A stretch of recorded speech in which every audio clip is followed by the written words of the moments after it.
Now, according to Yahoo Sports, LeBron had zero contact with head coach Luke Walton during the recruitment process, and as of Wednesday, the two still have not met. Max, what does it mean to you that LeBron reportedly hasn't spoken to Luke yet?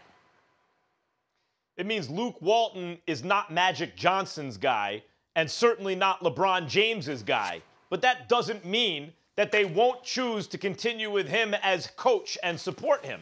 He's just going to have to prove it to them, and it clearly means they have questions. I think Luke Walton is an excellent coach. As someone who was doing drive time in LA during all of this, and we're ESPN flagship the home of the Lakers, a broadcasting home of the Lakers in LA, I was psyched when they got Luke Walton. That was a very good move. Let's not forget that his record as interim coach of the Warriors, and you can say what you want, anyone could coach the Warriors, was better than Steve Kerr's. Luke Walton is a promising, young, bright coach who even people like Kobe Bryant can tell you kind of always been a coach, even when he was a player. Very smart student of the game and good communicator with the players. But nevertheless, he predates Magic Johnson, and clearly he predates LeBron James. And I am sure that part of Magic Johnson's pitch to LeBron James included the fact that LeBron James would have a lot of say in what goes on, including personnel, including coaches, etc. And why wouldn't Magic want that? Magic Johnson was and is a basketball genius.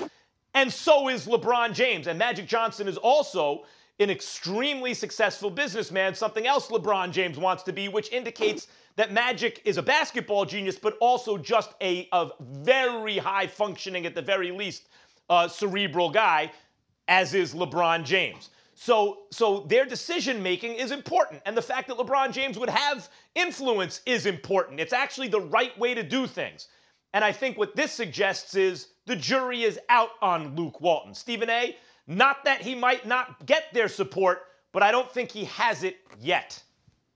Well, the bottom line is that Luke Walton was a Jeannie Buss, Jim Buss, and Mitch Kupchak hire. It wasn't Magic Johnson and Rob Pelinka. You're right about that. But I'm going to throw a wrench in all of this. And I want to preface my comment by saying this is not inside information at all. What I gave you about Damian Lillard and Kawhi Leonard and LeBron and all of those guys over the last week or so, that's inside information. This is just an opinion. I would keep my eyes on Phil Jackson. Yes, I said it. Phil Jackson. The same Phil Jackson that offended LeBron James and his crew by calling them a posse, minimizing them, all of this other stuff. I would keep my eye on Phil Jackson. Here is why. Number one, Luke Walton, 2 seasons, still hasn't made the playoffs. I agree with you, Max. I love the job that he's done. I love the development of players under him. I'm a fan of Luke Walton's. I think he should stay on board. But he wasn't Magic Johnson and Rob Pelinka's choice. Point number one. Point number two, when Kobe Bryant and I talked on my radio show a couple of days ago, Kobe spoke to LeBron during the playoffs. Kobe spoke to LeBron to welcome him to the family once LeBron had agreed to come on board to L.A. Kobe Bryant perhaps is one of the most unforgiving people in the world if he feels betrayed. Let me tell you that right now. He don't play. All right? You recall that book that Phil Jackson wrote about him, throwing him under the bus, calling him uncoachable, and all of this other stuff when Phil wanted to profit off of that stuff by writing a book after, he had supposedly retired from L.A.? Who forgave him? Kobe. Why? Because Kobe was trying to win championships, and being coached under others wasn't going to cut it. If Kobe Bryant can forgive him, let's transition to LeBron James. Did you see what Dan Gilbert wrote about LeBron James in 2010? Remember how awful that letter was? And look what LeBron did. LeBron not only left for South Beach, he came back because he said, it's bigger than my relationship with him. The city of Cleveland, fans in the Northeast Ohio area, the Cleveland Cavaliers franchise and its surrounding areas, all of this other stuff, that usurps whatever beef is going on between me and Dan Gilbert.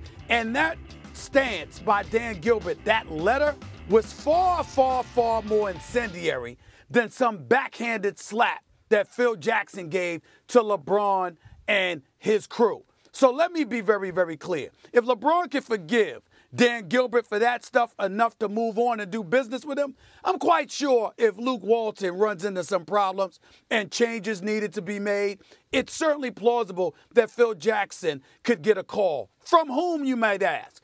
Not just from the wonderful Jeannie Buss, his ex-fiancée, who he was sitting next to when Shaq's statue was revealed, and I was right there, but also a guy like Earvin Magic Johnson, along with any basketball mind who recognizes no matter how inept, how moribund, how disgraceful, how negligent Phil Jackson's leadership was as president of basketball operations for the New York Knicks, no one would dare question his greatness as a head basketball coach in the NBA, particularly when it comes to stars. Oh, wait a minute. That's all I'm saying. One quick question. I just want a yes or no answer, then Max, you have the floor.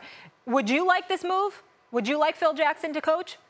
Me personally, that depends on whether Luke Walton's working out. I like Luke. I want to give Luke a chance. But if the Lakers sat up there and said, excuse me, with this squad we have, particularly with the temperamental dudes, supposedly in Rondo and Lance Stevenson and others, and us getting some stars and the allure of LA and all the pressure that comes with it, if we needed a bigger name, a bigger presence, I wouldn't be averse to that.